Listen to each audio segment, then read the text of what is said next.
Assalamualaikum warahmatullahi wabarakatuh. Salam hangat kawan hiwar. Di sini saya akan membahas tentang peran muslimah dalam arus modernisasi. Perubahan adalah sebuah hal yang memiliki esensi dalam sifat asasi manusia dan alam raya secara keseluruhan. Modernisasi terjadi karena perkembangan zaman, waktu, dan perubahan manusia yang semakin dinamis. Maka sangatlah wajar kalau manusia, makhluk hidup, dan lingkungan mengalami perkembangan dan perubahan. Modernisasi erat hubungannya dengan globalisasi yang akan berimplikasi kepada tatanan sosial dan intelektual. Maka muncullah berbagai paham dan doktrin yang tidak hanya mengalami pergesekan, tapi juga bertentangan dengan Islam. Salah satu konsekuensi yang mengalami perkembangan zaman dan arus modern adalah lahirnya ideologi feminisme. Feminisme sendiri muncul pada awal abad ke-18 dan mulai berkembang pesat pada abad ke-20 yang menyuarakan berbagai sudut pandang yang bertujuan untuk memperjuangkan hak-hak wanita dan kesetaraan gender. Tulisan karya Mary Wollstonecraft yang berjudul A Vindication of the Right of Woman yang ditulis pada tahun 1792 Masehi merupakan karya tulis feminis awal yang berisi tentang kritik terhadap revolusi Prancis yang hanya menguntungkan laki-laki tapi tidak menguntungkan perempuan. Lalu, bagaimana pandangan Islam terhadap isu feminisme ini? Dalam hal ini, maka sudah bisa kita tarik garis lurus kalau bahwasanya feminisme bukan lahir dari pedoman dan nilai-nilai Islam. Yang perlu kita ketahui bahwasanya emansipasi dan feminisme adalah dua hal yang berbeda.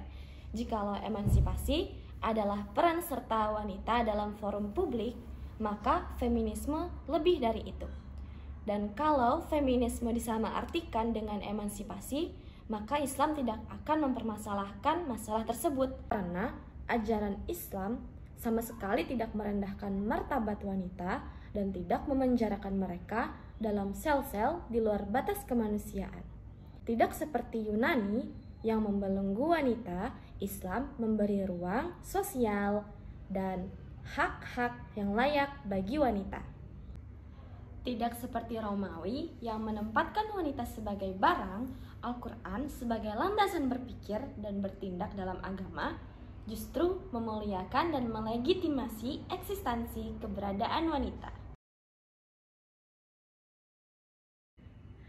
Berkaca pada para muslimah hebat zaman terdahulu seperti businesswoman dan jeniusnya pemikiran Khadijah, lalu bagaimana mulianya karakter dan ilmu yang hebat dari seorang Sayyidah Aisyah dan unggulnya Fatimah Al-Fihri sebagai pencetus sebuah universitas pertama di dunia dan mendedikasikan 80 tahun umurnya untuk kemajuan peradaban dunia. Tak hanya itu, bagaimana hebatnya para muslimah di Turki yang memperjuangkan hak-hak mereka untuk memakai hijab pada masa pemerintahan Mustafa Kemal Atatürk yang sekularisme.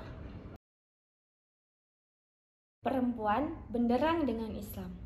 Tanpa adanya feminisme, Islam dengan sangat jelas sudah menyuarakan kesetaraan gender dan hak-hak perempuan. Tidak ada yang berbeda di antara sesama muslim kecuali iman dan takwa. Sebagaimana Quran surah Al-Hujurat ayat 13. A'udzu billahi minasyaitonir rajim. Bismillahirrahmanirrahim. Ya ayyuhan nasu inna khalaqnakum min dzakarin wa untha وَجَعَلْنَاكُمْ شُعُوبًا وَقَبَائِلَ لِتَعَارَفُوا إِنَّ أَكْرَمَكُمْ عِندَ اللَّهِ أَتْقَاكُمْ إِنَّ اللَّهَ عَلِيمٌ خَبِيرٌ. Wahai manusia, sungguh kami telah menciptakan kamu dari seorang laki-laki dan seorang perempuan. Kemudian kami jadikan kamu berbangsa-bangsa dan bersuku-suku, agar kamu saling mengenal. Sesungguhnya yang paling mulia di antara kamu di sisi Allah ialah orang yang paling bertakwa. Sungguh Allah Maha Mengetahui dan Maha Mengenal. Fitrah manusia awalnya suci dan baik. Yang membedakan hanyalah iman dan takwa dan akidah kepada Yang Maha Kuasa. Harmonisasi antara peran perempuan dan laki-laki yang indah dibuktikan pada Khilafah Utsmani pada tahun 1789 Masehi, atau 3 tahun sebelum terbitnya buku Mary Wollstonecraft tentang feminisme di Inggris. Lady Craven, seorang wisatawan Inggris, menulis buku A Journey Through the Crimea to Constantinople. Ia menyatakan perlakuan orang Turki terhadap perempuan layak dijadikan contoh semua negara. Modernisasi bukanlah suatu hal yang harus ditentang kalau masih sejalan dan mengacu pada ajaran Islam. Sebab Islam adalah agama yang tidak membelenggu manusia untuk bersikap maju, asalkan tetap berpegang teguh kepada pedoman Islam.